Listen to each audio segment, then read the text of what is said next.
Hai, Assalamualaikum warahmatullahi wabarakatuh. Perkenalkan, saya Sri Maharani Sirait, NPM 2103-1159. Saya dari kelas 1J, Manajemen, Fakultas Ekonomi, Universitas Asahan. Di sini, kami dari kelompok 2, yang terdiri dari saya sendiri, Mikael Owen Pakpahan, Junita Sari, dan Debbie Juliardani. Kami akan mempresentasikan tentang negara dan konstitusi. Selanjutnya, yang akan dijelaskan oleh teman saya, Junita Sari. Assalamualaikum warahmatullahi wabarakatuh. Perkenalkan, nama saya Junita Sari, NPM 2103-1162. Saya di sini akan menjelaskan pengertian negara. Pengertian negara adalah sederhana bisa diartikan sebagai organisasi dalam suatu wilayah yang memiliki kekuasaan tertinggi, yang sah dan ditaati oleh rakyat. 2. Bentuk negara. 1. Negara kesatuan. Negara kesatuan adalah negara yang tersusun tunggal. Negara yang hanya berdiri satu negara saja. Tidak terdapat negara dalam suatu negara. 2. Negara serikat. Negara serikat adalah negara yang merupakan gabungan dari beberapa, kemudian menjadi negara-negara bagian daripada suatu negara serikat. 3. Unsur-unsur negara. 1. Unsur pembentukan negara adalah wilayah, rakyat, pemerintah yang berdaulatan. 2. Unsur deklaratif, yaitu pengakuan oleh rakyat lain. A. Wilayah. Wilayah itu terdiri 1. Daratan. Wilayah daratan adalah di permukaan bumi dalam batasan-batasan tertentu dan di dalam tanah di bawah permukaan bumi. 2. Lautan. Lautan yang merupakan wilayah suatu negara disebut lautan teritorial negara itu. Sedangkan laut di luarnya disebut laut terbuka atau laut luas. Udara. Kekuasaan atas wilayah udara suatu negara itu pertama kali diatur dalam Perjanjian Paris pada tahun 1919. Negara menegaskan bahwa setiap negara berkuasa penuh atas udara di wilayahnya. 4. Wilayah ekstrateritorial. Suatu wilayah atau daerah karena ketetapan hukum internasional maka dianggap sebagai wilayah atau bagian wilayah dari suatu negara. B. Rakyat. Rakyat adalah kumpulan manusia yang hidup bersama dalam suatu masyarakat penghuni suatu negara. Meski mereka ini mungkin berasal dari keturunan dan memiliki kepercayaan yang berbeda. C. Pemerintah. D. Pengakuan oleh negara lain. Pengakuan oleh negara lain didasarkan pada hukum internasional. Adanya pengakuan dari negara lain menjadi tanda bahwa suatu negara baru yang telah memenuhi persyaratan konstitusi diterima sebagai anggota baru. Assalamualaikum warahmatullahi wabarakatuh. Nama saya Debbie Juliardani. Di sini saya akan menjelaskan tentang tujuan dan fungsi negara. Setiap negara mempunyai fungsi yang berhubungan erat dengan tujuan dibentuknya negara tersebut. Fungsi negara dapat diartikan sebagai kegiatan negara untuk mencapai cita-cita dan harapan sesuai tujuan negara agar menjadi kenyataan. Fungsi negara secara umum mencakup 4 hal, yaitu fungsi keamanan dan ketertiban. Stabilitas negara yang kondusif menjamin terlaksananya program-program pembangunan dengan lancar. Oleh karena itu, negara harus menjaga keamanan dan ketertiban di negaranya. 2. Fungsi kesejahteraan dan kemakmuran. Suatu negara dibentuk dengan tujuan untuk menciptakan kesejahteraan dan kemakmuran rakyat.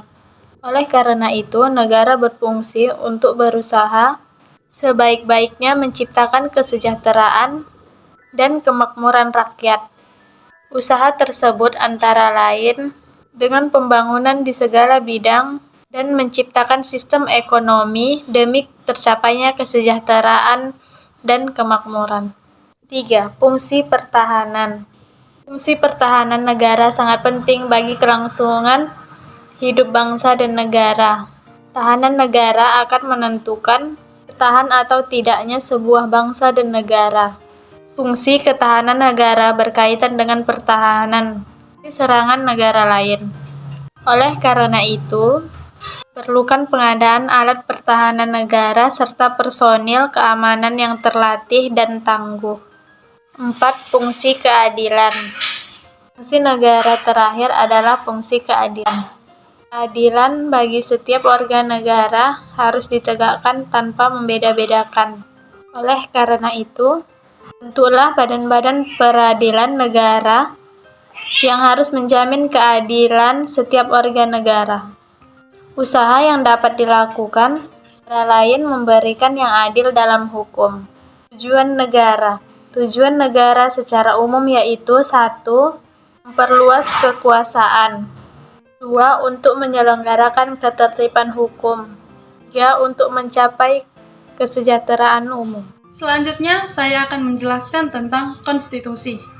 Konstitusi merupakan keseluruhan sistem ketatanegaraan dalam suatu negara yang berupa kumpulan peraturan yang membentuk, mengatur, atau memerintah dalam pemerintahan suatu negara. Konstitusi memiliki dua macam, yaitu konstitusi tertulis dan konstitusi tak tertulis. Sejak 17 Agustus 1945 hingga sekarang, di Indonesia telah berlaku 3 macam undang-undang dasar dalam 4 periode, yaitu yang pertama, periode 18 Agustus 1945 hingga 27 Desember 1949 berlaku Undang-Undang Dasar 1945.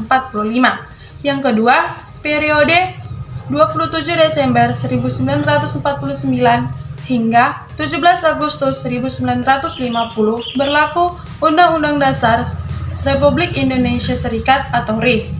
Yang ketiga, periode 17 Agustus 1950 hingga 5 Juli 1959 berlaku Undang-Undang Dasar sementara.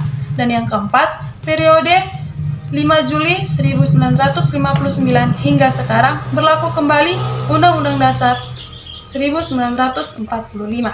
Beberapa perubahan yang terdapat di Undang-Undang Dasar 1945, yaitu yang pertama, istilah hukum dasar diganti menjadi Undang-Undang Dasar.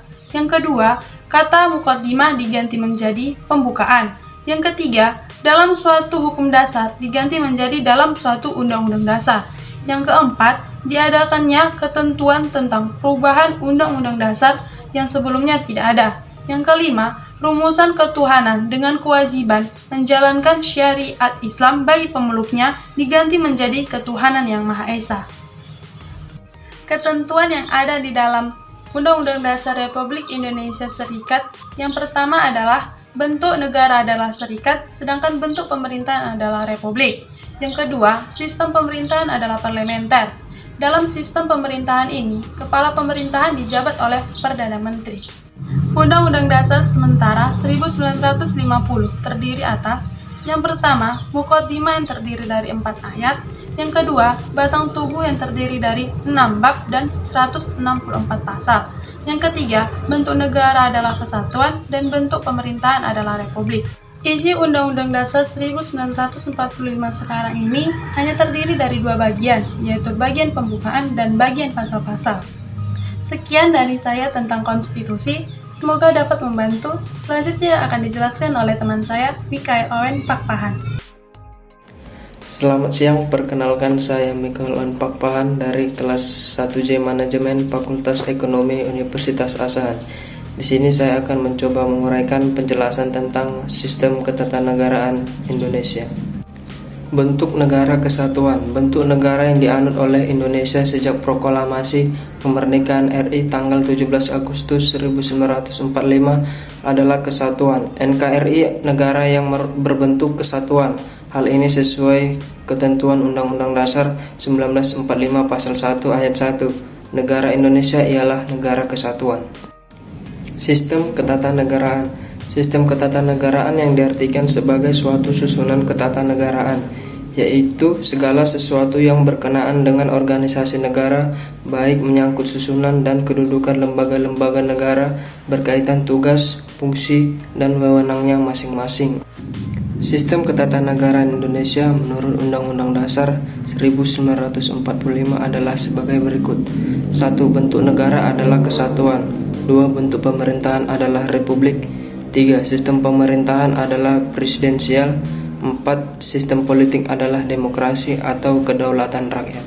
Sistem pemerintahan presidensial. Sistem pemerintahan presidensial merupakan sistem pemerintahan di mana kepala pemerintahan dipegang oleh presiden dan pemerintah tidak bertanggung jawab kepada parlemen atau legislatif. Menteri bertanggung jawab kepada presiden karena presiden berkedudukan sebagai kepala negara sekaligus kepala pemerintahan. Nah, ini adalah gambar lembaga-lembaga dalam susunan sistem ketatanegaraan kita. Yang pertama adalah BPK. BPK merupakan Badan Pemeriksa Keuangan, merupakan lembaga bebas dan mandiri atau sering juga disebut sebagai lembaga eksaminatif. Kemudian ada KPU, merupakan lembaga independen. Kemudian Presiden. Presiden merupakan kepala negara atau kepala pemerintahan yang juga disebut sebagai eksekutif happy. Dalam menjalankan tugasnya, Presiden dibantu oleh menteri-menteri yang bertanggung jawab penuh kepada Presiden. Kemudian ada DPR, MPR, dan DPD, merupakan lembaga legislatif yang mewakili rakyat dalam menyusun dan mengawasi undang-undang dasar. Kemudian ada MA, MK, dan KY, merupakan lembaga yudikatif yang memegang kekuasaan kehakiman. Sistem politik, demokrasi atau kedaulatan rakyat. Demokrasi adalah sistem pemerintahan yang diselenggarakan dari rakyat, oleh rakyat, dan untuk rakyat. Di negara Indonesia, warga negara atau rakyat memiliki andil dan peran besar dalam penyelenggaraan sistem politik. Peran ini menyangkut tentang pengembangan lembaga-lembaga politik formal yang ada di Indonesia. Sistem politik demokrasi juga memberikan perlakuan sama kepada seluruh anggota kelompok, dalam hal ini orang-orang lembaga pemerintahan, baik kelompok mayoritas maupun kelompok minoritas, dalam hak dan kemampuan masing-masing mereka untuk ikut serta dalam penyelenggaraan pemerintahan. Contohnya ialah ketika pemilu. Sekian presentasi kami tentang negara dan konstitusi. Semoga dapat membantu. Bila ada salah kata kami mohon maaf. Assalamualaikum warahmatullahi wabarakatuh.